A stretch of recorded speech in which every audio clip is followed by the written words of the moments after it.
Oh, I love that video.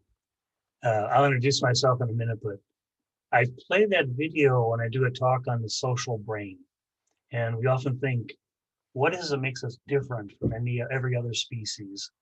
It's not language. It's not our ability to use tools.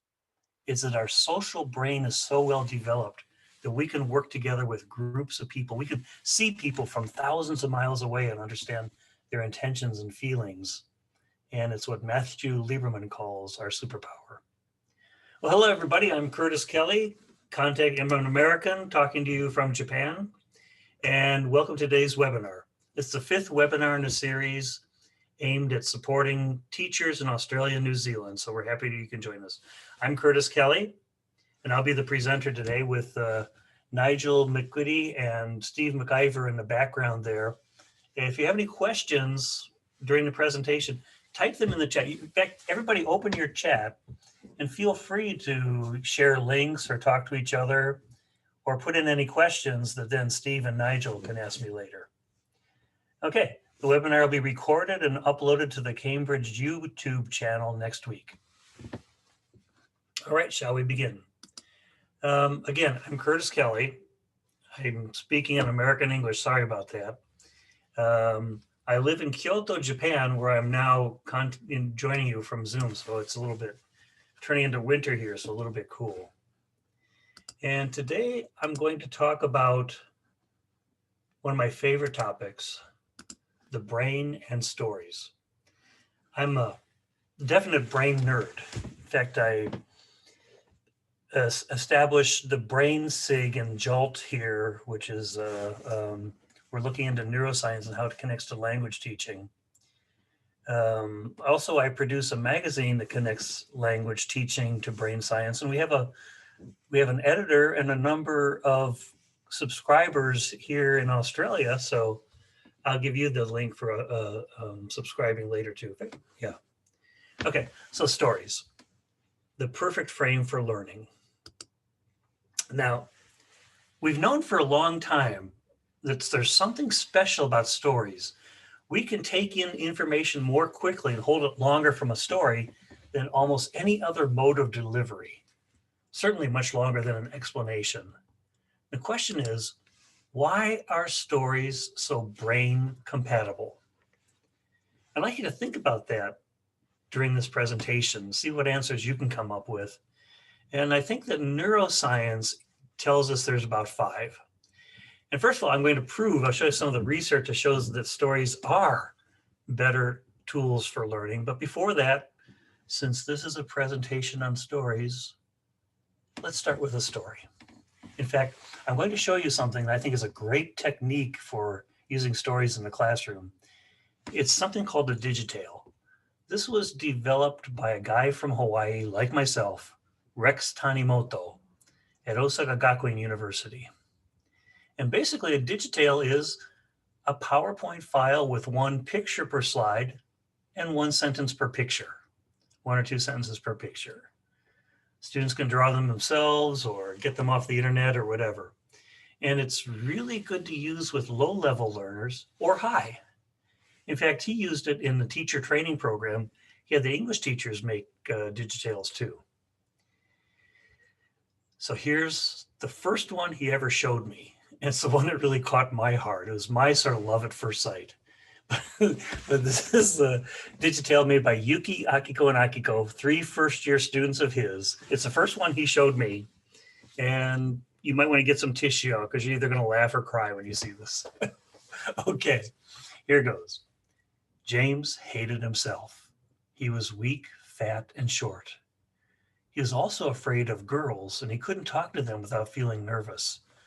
So guys, this has got some good suggestions here about romance with women. So here you go.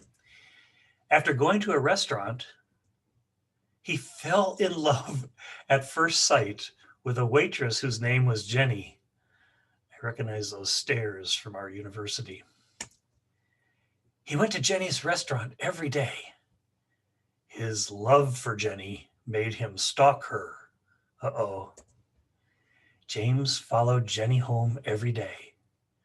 One day, she saw him stalking her. And Jenny thought James was strange. She started avoiding him. Perfect example of a cold shoulder. James hated himself for what he had done. He wanted to change his personality and looks. He decided to start exercising a lot. Soon he had confidence in himself. One day, Jenny spilled coffee on a customer by mistake. The customer started bullying her. Kind of looks like a yakuza there. James was walking past the restaurant, yeah, right, and saw Jenny in trouble. James entered the restaurant and protected Jenny. Jenny started falling in love with James. Then James asked her, "Do you believe in love at first sight?" "Yes, I do," replied Jenny.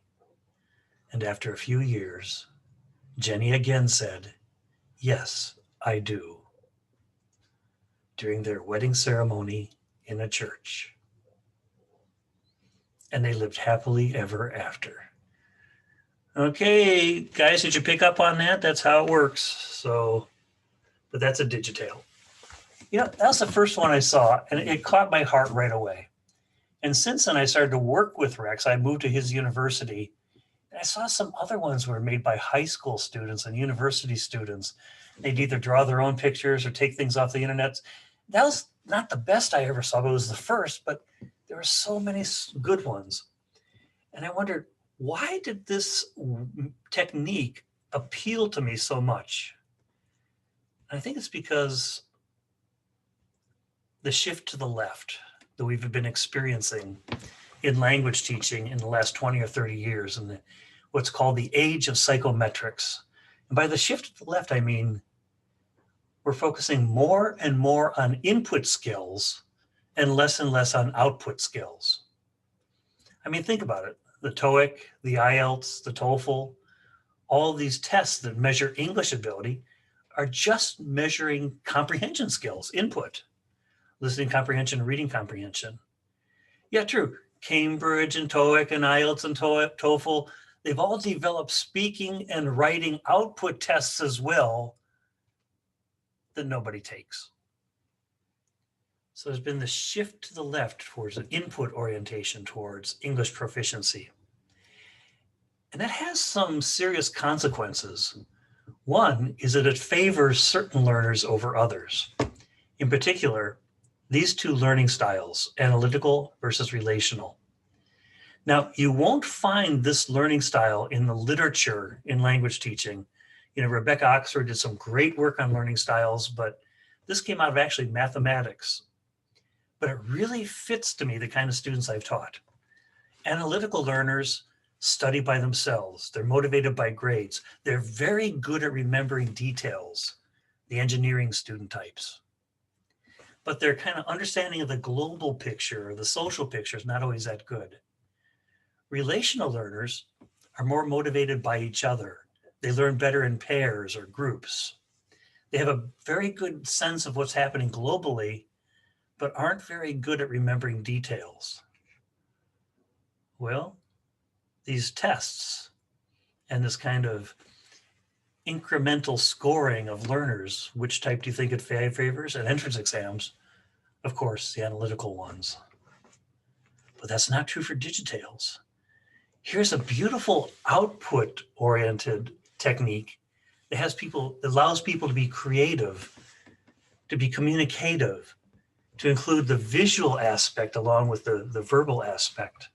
And that's another thing I like about digitails is when students are presenting to each other, they don't have to just understand English to get the idea, because there's a lot of oral, audio, and visual support and reading support to go along with it.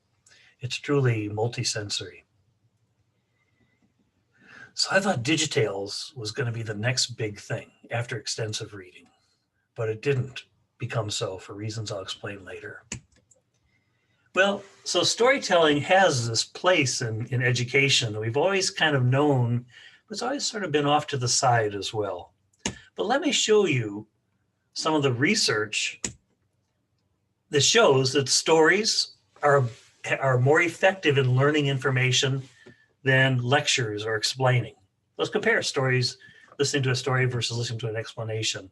There's been a lot of research on this, but most of the research was done in the 80s and 90s, back when narrative was sort of a new topic at the time. And I won't go through all the research, I'll just pick on a couple, but basically the research says that lectures or stories, we get more information from stories more quickly and remember it longer. There's a couple I'd like to point out here. This one in particular.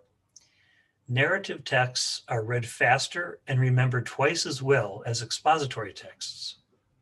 There's a high correlation between narrativity and the amount of information recalled, yet, and this is the important part, familiarity and interestingness had a very small effect. In other words, it's not because stories are interesting that they result in better retention. There's something in the narrative structure itself that fits the human brain. Our brains are built to remember stories. And two other studies. These two studies were done on word recall, I think with native speakers though, but still. Students were given lists of words to memorize, longer than just these 5. And they were put into 2 groups. One group was told to remember these words, to memorize these words any way they wanted. The other group was told to put these words in short stories, even nonsense stories like this one, and remember them that way. Okay? Which group do you think had a higher level of retention? Well, you already know the answer because I wouldn't put this in my presentation if it weren't the group that used the words and stories. Yes, they had a higher level of retention, but at what rate? 20% higher? 50% higher? I'll let you read that yourself. Okay, right now your mouth should be open. 6 to 7 times higher rate of retention versus 2 to 7 times higher. Okay, let's take the worst case, double. Imagine if you could get your students to remember twice as much vocabulary by just using a technique like this than what you're doing now. Of course, this is native speakers. We don't know it's going to work with non-native speakers or not, but it just shows the power of stories for retention. Our brains are built for stories. Another thing our brains are built for to take in information is music, which is why you could remember the order of 26 meaningless digits in the English alphabet because you learned them through a song. So words coming in through music or words coming in through stories, our brain is better able to retain those. So again, to summarize, here's some amazing findings about stories. We learn information from stories faster and remember it longer. There's more retention than lectures. And in one of the studies with children, more retention than television presentation of information. And it's not just because stories are interesting. That's not the only reason. There's something in the narrative structure itself. And try to see if you can figure out what that might be. Well, in education, we don't always take advantage of stories, but there's one industry that does: advertising. Advertising knows that stories go right to your heart, they elicit emotions, and they lead to retention of the name brand. And let me give you an example of an advertisement that does that. Do you recognize what this is? You probably see it every day. It's the Google search bar. Now, Google never did TV advertisements, but a couple of their staff made this kind of interesting little video, and they loved it so much, they put it on TV during the American Super Bowl, probably the most expensive advertising real estate in the world. And it's the way they advertise their search engine. Now, how would you advertise a search engine? It's not an interesting thing.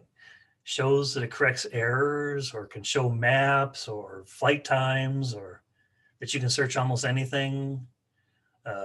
Well, they kind of did that, but they used a story to get the idea across.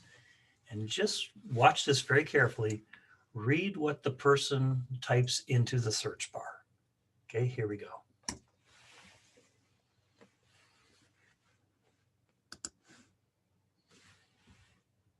Here we go. Here we go. Uh-oh.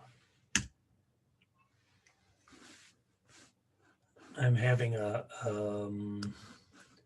problem here. I can't get this to play. I'm going to stop the share here for a second. I was having some troubles with Keynote a little bit before, so let me open another file. You really want to see this.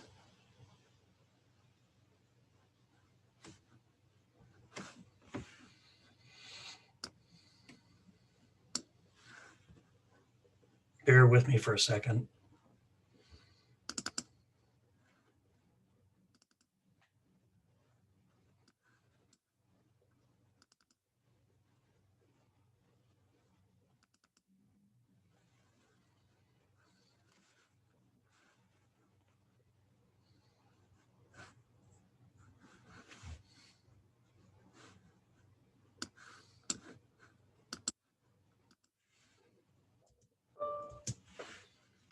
Same file, I just had to quit and restart.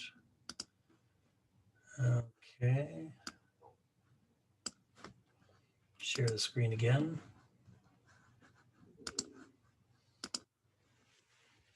Okay, please watch.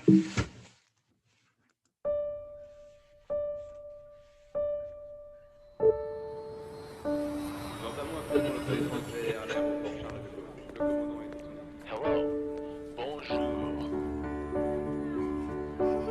Très très mignon.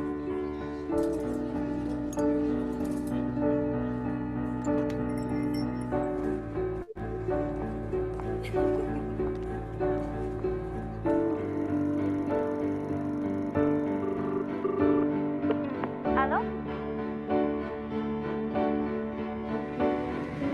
Le commandant et toute son équipe espèrent que vous avez passé un agréable moment.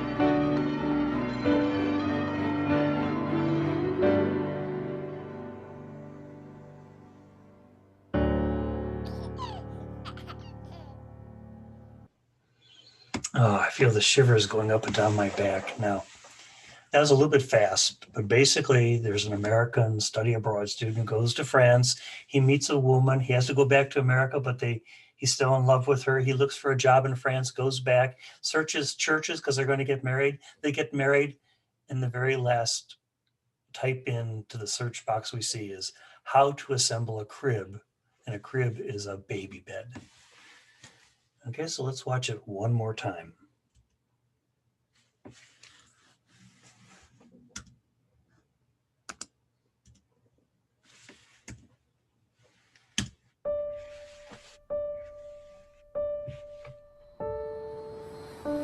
Notamment après mon reconnaissance vers l'aéroport Charles de Gaulle. Le commandant et toute son équipe. Hello, bonjour. Très très mignon.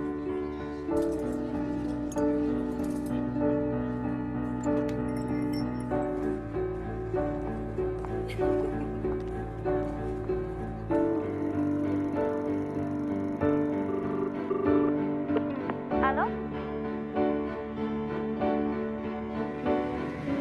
Le commandant et toute son équipe espèrent que vous avez passé un agréable moment.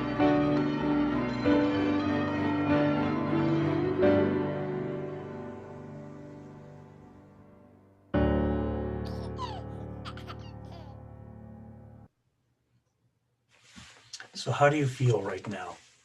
I feel touched. And actually, I played it twice to try to give you that effect too.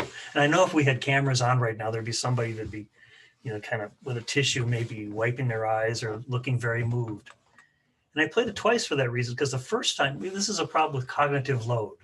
The first time through, you are concentrating on reading the text, so you're doing lots of linguistic processing. The second time, you'd already done that once, so it wasn't that hard. So you could take more of your resources and apply them to the message, the meaning of what you were seeing. And that's when it became more touching.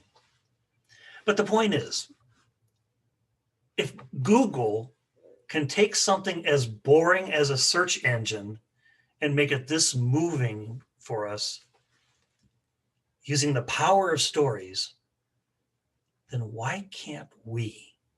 Why is English studies so boring most of the time? I know you're great teachers. You wouldn't be here if you weren't. So you make it interesting. But stories can make it even more interesting. But we do use stories in education, don't we? How did Newton discover gravity? Albert Einstein failed school 6 times when he was in elementary school, which isn't true. It's actually a myth. Caesar was killed at the theater or something like that. The Dutch bought Manhattan Island for the Indians for $24 of beads, the dummies. How did Galileo learn about gravity? We use a lot of stories in education. And of course, in English education, extensive reading. Oops, not all these are Cambridge. Sorry about that. But the point is that extensive reading, people think it's successful because it's comprehensible. I think that's one reason. I think it's successful for teaching language because it's also emotion arousing and it's stories. And that's another aspect of stories. We know that emotion has a huge effect on learning. Just, it hasn't been recognized very much until recent, but neuroscience knows this. Emotion has a huge effect on learning. And what a better way to deliver emotion than through stories. Like in the story about James and Jenny, or the story about the student who's going to study abroad. And emotion is related to different neurotransmitters, but the big one is dopamine. You probably heard of this. Dopamine has many functions related to movement and other things, but the key ones are reward. You know, you hug somebody and you feel good. That reward is dopamine. You get a dopamine release. Motivation. You want good things to happen again, so you're motivated again. In fact, all motivation is controlled by dopamine. If I could take the dopamine out of your body right now, you'd starve to death because you'd have no desire to eat. And we know from Eric Kandel's research with aplysia, the snail whose nerves were so big you could see them, that it leads, dopamine causes synapses to become stronger. So it's related to learning. You see the connection here? Reward, learning, motivation. Our brains are built to remember things that make them feel good. Well, the importance of pleasure and emotion in learning, if we think of the brain as a computer, it doesn't make much sense. But there's something wrong with that metaphor anyways. Another way to think of the brain is it's a pharmacy. We produce over 1,000 different neurotransmitters and hormones that affect our actions, our feelings, what we do, what we don't do, our wakefulness, and so many other things, over 1,000. And that those basically define pleasure, anger, affect of all types for us. So again, some other ones in addition to dopamine are oxytocin, the bonding neurotransmitter, and cortisol, the neurotransmitter associated with stress, but also distress. And cortisol has the effect, if you hear a sad story, it makes you feel distressed. It makes you focus on things more. So an interesting relationship between these neurotransmitters. Well, emotion. It's so important in learning. And I'm going to let one of the experts on that, Mary Helen E. Mordino Yang, tell you about it herself. So please listen. One thing biology has been showing us now for many years is that emotions and learning and memory are intimately tied together. You don't learn if you don't find something meaningful or emotion provoking. Literally, that emotion heightens one's propensity to engage with the material in readiness for learning. Okay, so I want to say something. She said there kind of quickly. It is physiologically impossible to learn something that has no emotional valence for you. Now, by emotional valence, by emotion, we don't mean feelings, which are actually products of emotion. Emotion in terms of neuroscience means this encoding in your brain with every memory, everything that you know in your brain has some sort of emotional valence attached to it, like spiders, scary, hamburgers, delicious. I had one for lunch, that's why I said that. It just sort of popped out. But she says it's physiologically impossible to learn something that has no emotional valence for you. But we teach a lot of stuff that doesn't have an emotional valence to students. And how do we get them to learn it? We add emotion with 4 words. This, or 5 words, I guess. This will be on the test. Okay. But emotion is so important. Now neuroscience is recognizing that. And basically, no emotion, no learning. Emotion is the steering mechanism that sends us through the world. It keeps us away from the cliff edge. It makes us go into the 50% off sale that we see. It's the brain's way to separate what's important for us or not, and what we should remember or not. So that's something about stories. They're good means to deliver emotion, but more. Now I'm going to show you another story, another digitale. You probably can't read Japanese, but this says it was made by a high school student, first-year high school student, Tomiyama Aiko. And I was showing this story, I'll go back. I was showing this story at a presentation in Sendai, Japan. I use it often in my presentations. And right in the middle of the story, something hit me that just about knocked me over about what this story meant. After 2 years of using this, I'd never realized this one thing. I'd like to see if you can figure it out. What is it about this story that's kind of special? And I'll give you a hint here. It was made by a first-year student in Japanese high schools. Okay, so here's the story. There was one small house in a forest. Mother bear and 5 child bears lived there. I love she did all these drawings by hand. All the 5 bears were a different color. Red bear cherry, pink bear peach, blue bear berry, yellow bear lemon, and green bear lime.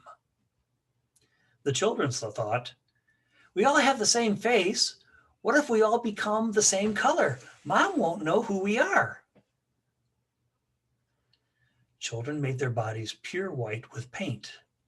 They're going to show it to Mother. Mom won't know who we are. Mom, do you know who I am? One child bear said. Oh, Mother was very surprised. But Mother said with a smile, of course, you're Yellow Bear Lemon. And Mother said everyone's name one after another. How do you know even though everyone's the same color? The children said. Mother said, easy, because you differ one by one. Your expression and character are different, even though all your faces look alike. You're not the same at all. Children smiled too. Indeed, we all differ one by one. Mother and 5 child bears were happy. End. Isn't that a lovely story that girl made up? But why did she make up that story? Can you figure out what it is I realized about this story? I'll give you some more hints here. It's written by a first-year high school student. Now, maybe you don't know what high school is like in Japan, but it's like this. Elementary schools in Japan are pretty free. Kids can walk around and do things, and their individualism is really strong. But then they get into high school and the clamps come down. They're told how they can wear their hair, where they can go, what kind of clothes they're supposed to wear, how to raise their hand, when they can talk and when they can't. Suddenly there's all this pressure on them to act a certain way. So what is it about this story that's connected to that trauma that girl experienced on getting into high school? You get it? Here, she was making all the bears white, so they all became the same.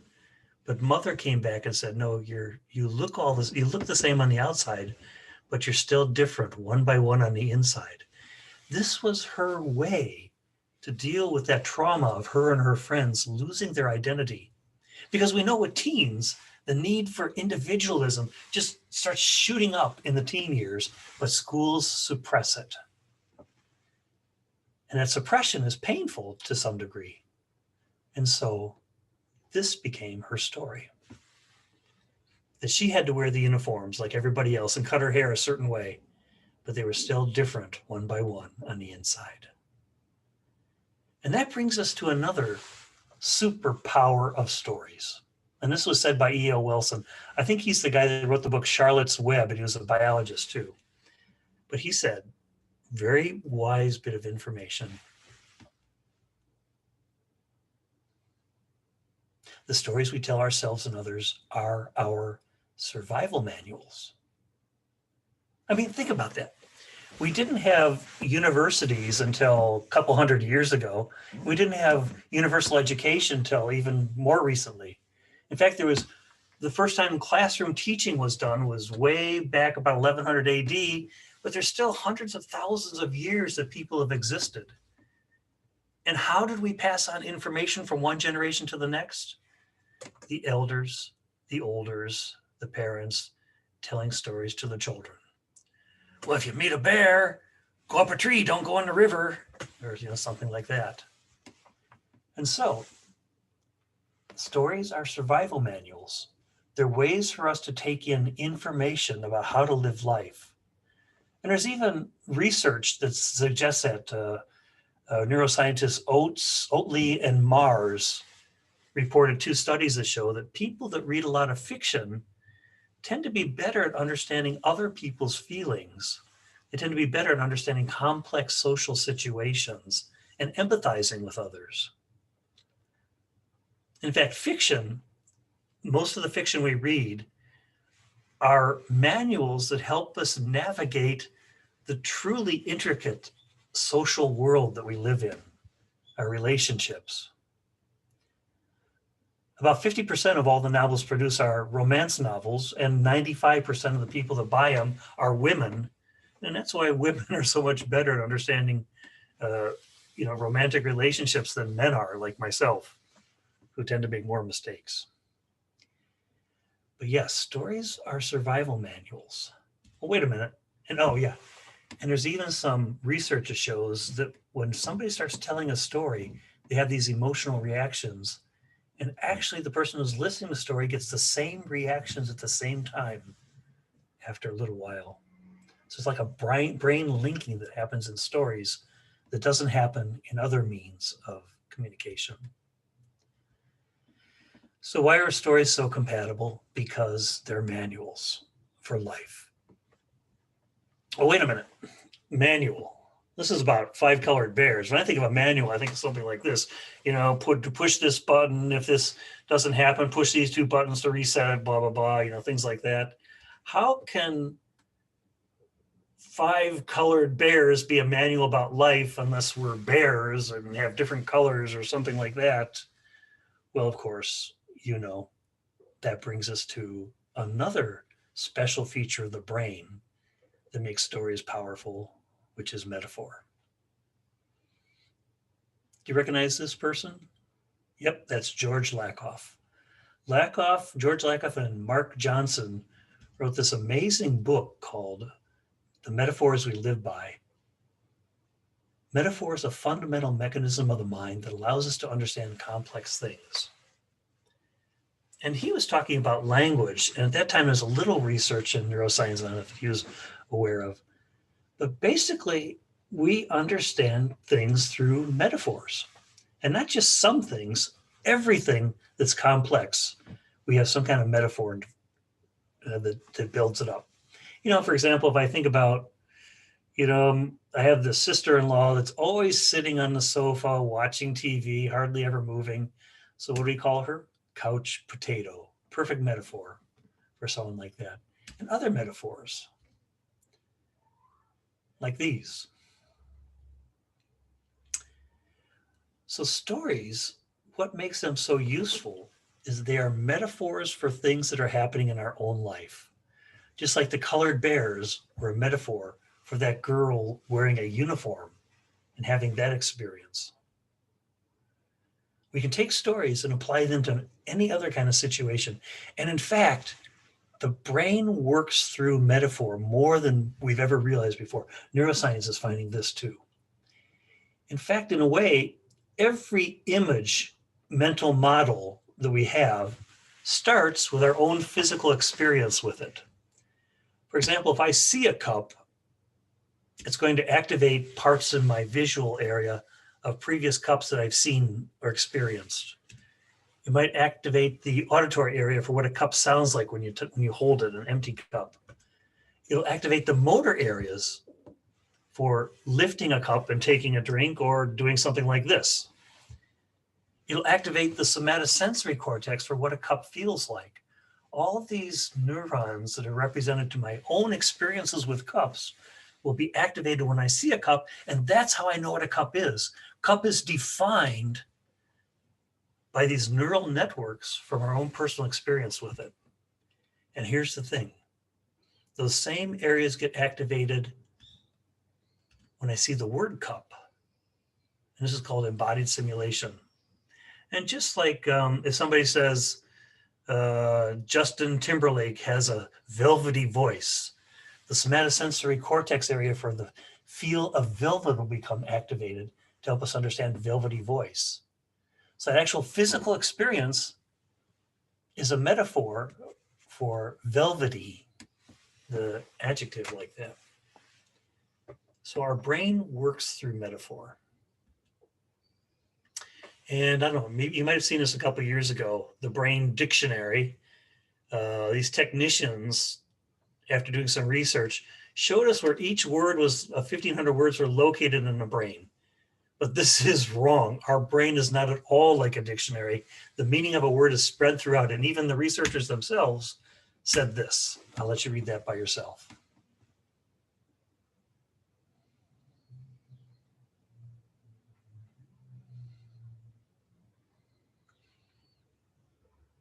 So as language teachers, just in case you're curious about how we store language, it's stored through all kinds of sensory inputs related to the experience that word represents.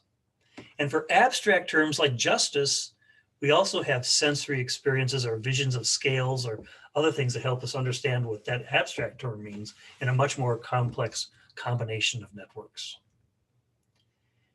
Because our brain is always reusing what it already has. We used to believe, well, there's an area for logic, there's an area for empathy or something like that, but it's not like that at all. The brain's reusing different parts of the brain all the time in every single task. You might call on different parts to do things. And it's really combinations of existing parts that we use, massive redeployment. So stories, since words and language and other memories are all very sensory, stories tend to be very sensory too. And that sort of gives them an advantage in that way, rather than memorizing a list of words. Having words appear in a sensory context makes them more memorable as well. Okay, so we've talked many ways why stories are so brain compatible. Because stories are metaphorical and so is our brain. Because stories elicit emotion and that's what makes us learn. What else did I say? Because they represent simulations. Anyways, I'll get to that later, but there's one more thing, and the big one is this. Our brains do not process the world. We tend to see of our brains as being like a computer that are passive processors of the world, but that's now we know that's not what's really happening. There's something else our brain does that this particular narrative structure fits perfectly. You think about narrative structure, it's basically all just cause and effect. He said this and she did this. She did this, so he did this.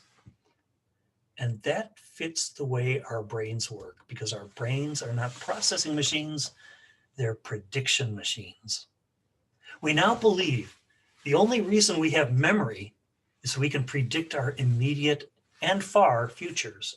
You know, if I'm walking down the street and there's another guy coming this direction, my brain is already predicting that speed. And if I keep going this speed, we're going to hit each other. So I have to move a little bit to the left and so on.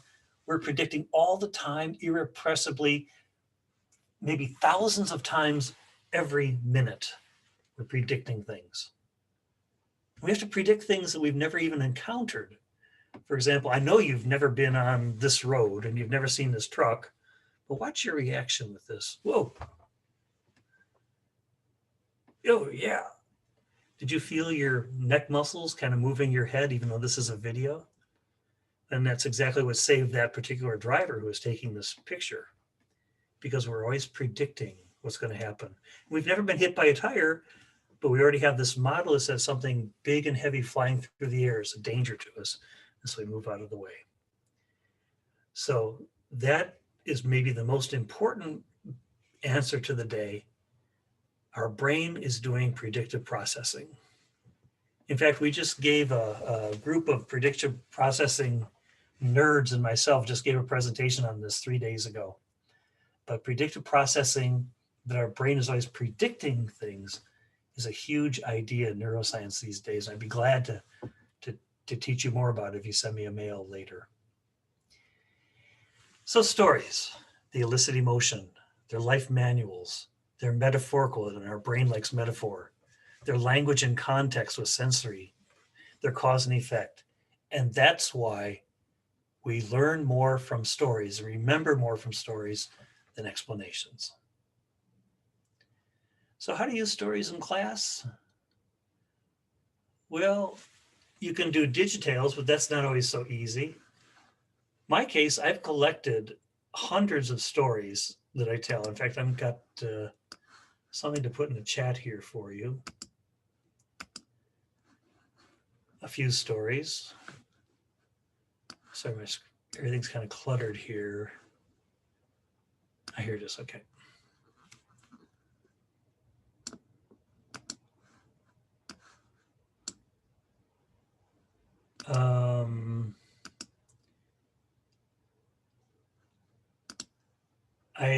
Looks like I can't put files in the chat. Is that right, Nigel and Steve? Well, we'll work on this later then, because I do have a handout to give people about this presentation and 6 stories like these here that they might try to use in their class. We can send them. Can I? Am I a co-host? You can email them to the attendees later. Okay, so I'll send this to you by email, and please do so. Alrighty, so back to the presentation. So I showed you digital stories before, and it was so cool. And I thought this was going to be the next big thing after extensive reading, digital storytelling. And we had, instead of speech contest, we had digital storytelling seminar contests. You know, in a speech contest, after about 1 hour, you're exhausted. But these digital contests, we could watch these for hours and laugh, and maybe because it was visual, we didn't get nearly as tired as we did in regular speech contests. There's a picture of one that we're doing. And Osaka Gakuen University even built a laboratory for Rex Tanimoto to develop this technique. And we're planning to export it to first all of Japan, all the high schools in Japan, and then around the world, this wonderful technique for teaching stories. But something happened that caused it to stop. There's Rex. There's a day when Rex and I were scheduled to go to a high school and give the students a lecture on storytelling and help them make digitales. And so Rex and I were going to go to this high school in Nara, Japan. And he called me up. He said, "Curtis, I got the flu. I don't think I can do it. I just don't feel very good. I think it's the flu. Can you do it by yourself today?" I said, "Sure, Rex, no problem." It's pretty easy. So I went to the school, did the digitales, called him a couple days later and said, "Hey, Rex, everything went well. You know, don't worry about it. How's your flu?" And Rex told me, "It's not the flu. I went to the doctor. I have lung cancer, stage 4, which means it was incurable." And bam, that was just such a hit. Here's the digitales guy with lung cancer.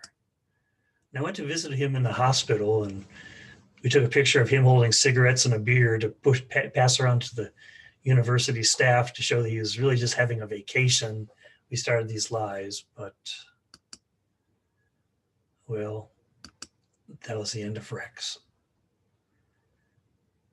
And when Rex left, my own interest in digitales left too.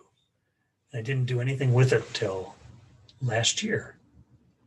And last year, one of the teachers that he taught a long time ago called me up and said, would you come to our high school in Nada? We're a super English high school this year. Would you give our students some digitales lessons? And I did. And here it is. And I realized again what a really wonderful technique this is to deal with students, to let them be creative, to practice language, to do things together. And there was one particular experience that made a huge difference for me. You can see the silhouette of this girl here, Saki Neo.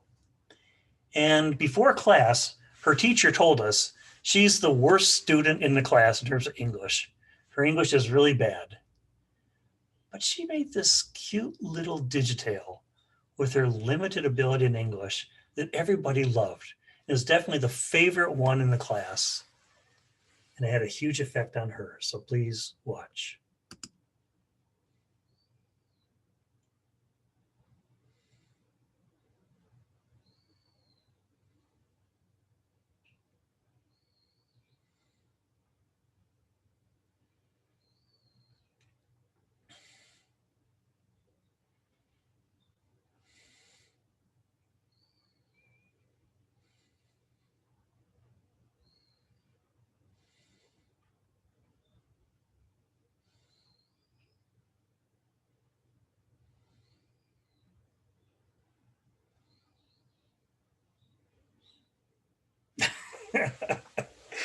Isn't that funny? It was the most popular one. And here it is, the worst student in the class. And there she is. Look at that smile. Look at that smile. She was the worst in the class, but her English product got the most admiration from everybody else, applause and everything else. And how do you think that affected her? When the worst can be the best. Isn't that what we really want to happen in English class? Not the students who lived abroad always being the stars, but the ones who have some creativity, some imagination, who can take a little bit of English and turn it into something powerful, where students can shape each other's emotions and affect each other by English, not as the target, but as the conduit. And that's what Rex gave us. That's what Rex gave me. And I can't really do a story. I can't really do a presentation on stories without including him in it some way. So thank you very much. That's the end of the presentation. I would like to say though, if you're interested in the brain and language teaching, please subscribe to our magazine. You can use your cell phone right here. We do have an issue this year on online learning, and I'll put the subscription in the chat, the subscription link.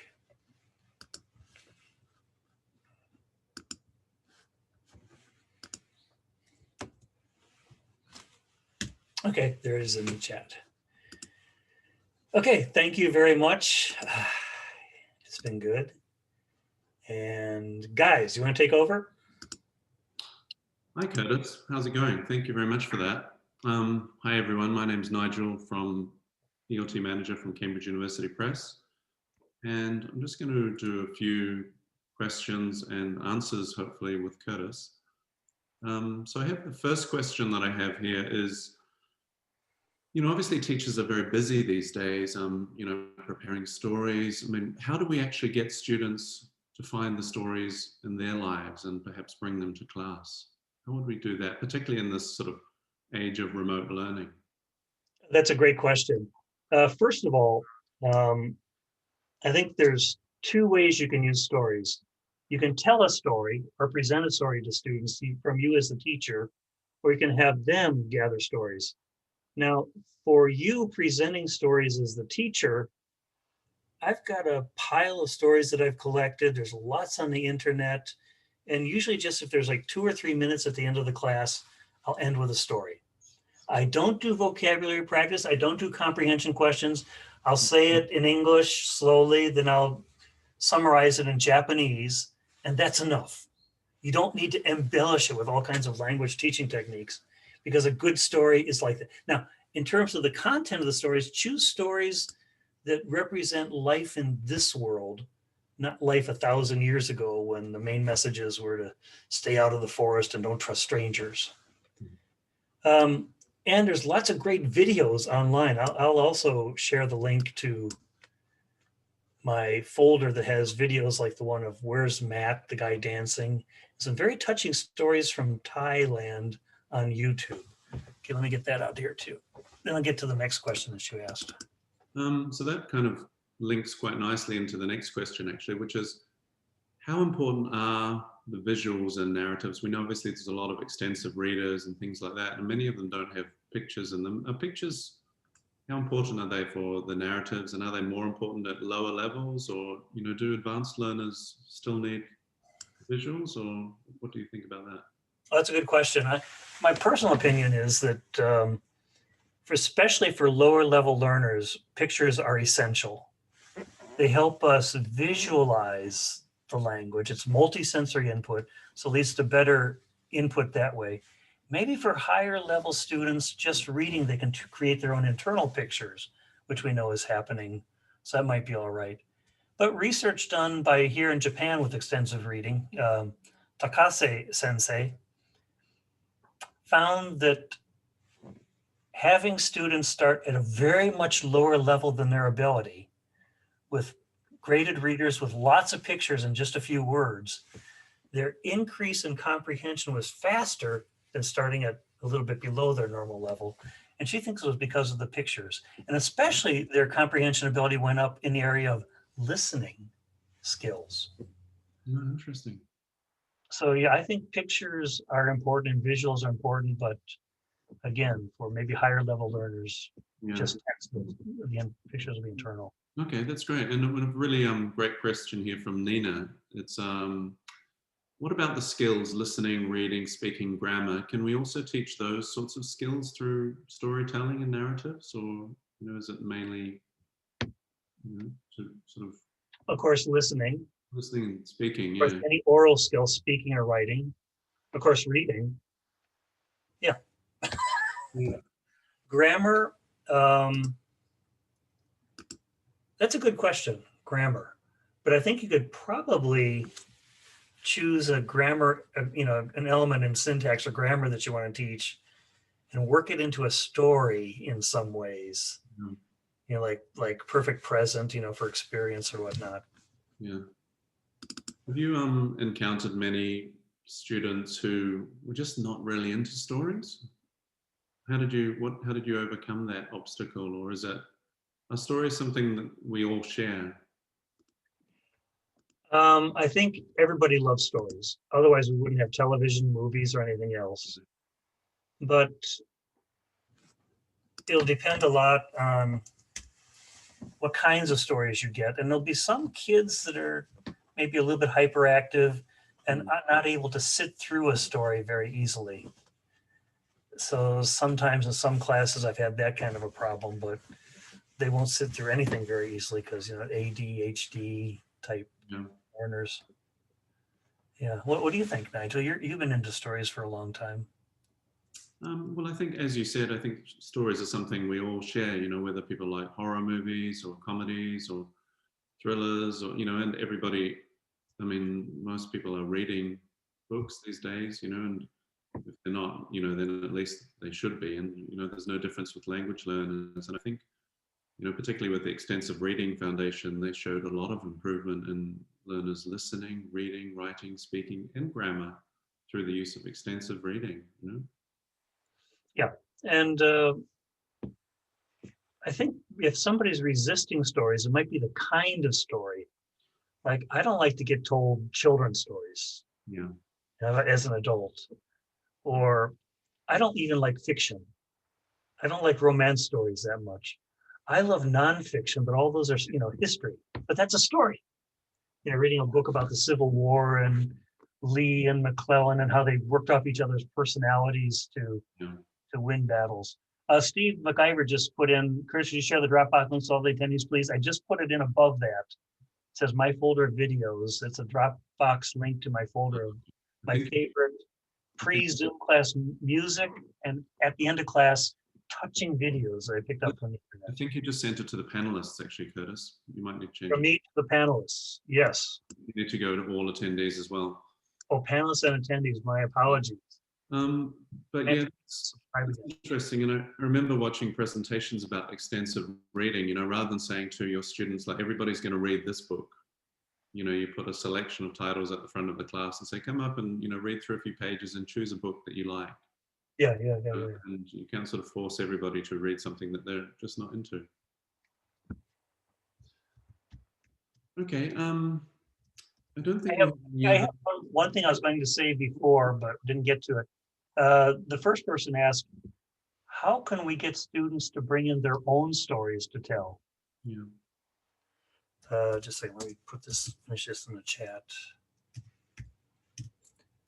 I just put in the link again for the subscribing to the Mind Brain Ed think tanks, when we talk about brain science and teaching language. But another one, how to get students to bring in their own stories. There's a great technique that I learned from elementary school. We take a piece of paper, have students fold it into four quadrants, and write the word happy, sad, touching, scary, funny, or something in each quadrant. Have them draw a real simple picture of some experience they had, and show that picture to somebody and tell the story. It's like a super simple digital when you don't have computers available. And I'll send an example of that kind of technique. By the way, if you do have students tell each other stories, have them tell the story again and again to different partners, like dyadic circles.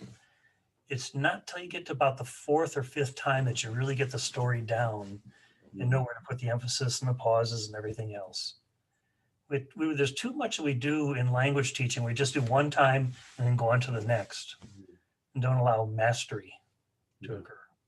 That's a really good point. And I think that's probably a really good point to finish up on there. And we'd just like to say, thanks very much for, taking the time to virtually come to Australia and New Zealand and, share your knowledge and present that to us. It's fascinating. I love stories. I love using them. And classrooms, I love reading them. I love watching movies. And I think everybody does. And, particularly through this difficult, challenging year, I think stories have really helped us get through it. And I'm sure they will. And, so thank you. And thanks to everybody for attending. And thanks to my colleague, Steve, who's in the engine room in the background. And the engine room in the background. Yeah, so thanks everyone. And we hope to see you again. Yes, thank you. I'd love to get anybody's feedback. I put my email, ctskelly@gmail.com. I put that in the chat too. I'd love to get anybody's feedback or hear what you're doing. I can't see any of you with this webinar set up, but except for Nigel. That's why I see Nigel. But yeah, thank you very much too. Okay, great. Thanks, Curtis. Bye, everyone.